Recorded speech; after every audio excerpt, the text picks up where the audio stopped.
Now let's move on to the mental or the emotional health. Okay. Now let me just ask: when you are hungry, hmm, how do you feel? Do you blow it out or do you stay calm?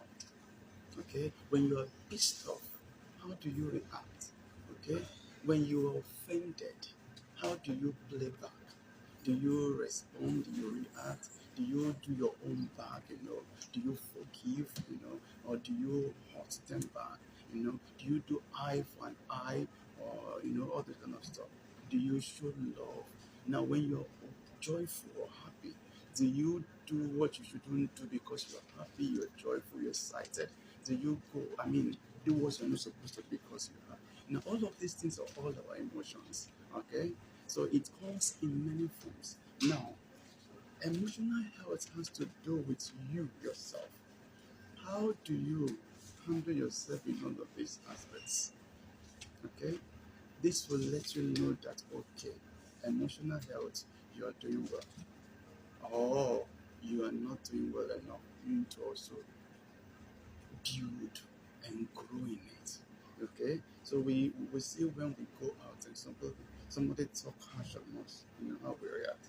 Okay, so let's also understand that when we work on ourselves, it's about you now, it's about me.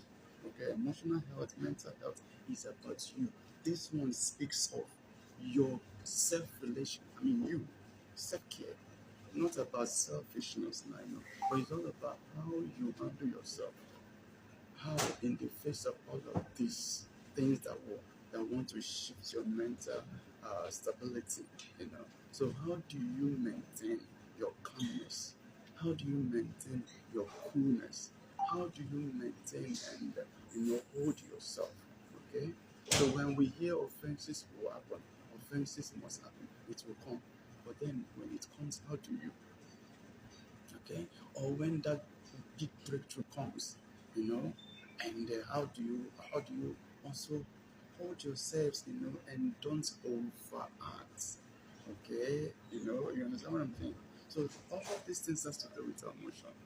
Okay, if you're sound emotionally, then you can be despair, you can feel depressed, or be anxious, all of those things that can even make you can even feel hopeless.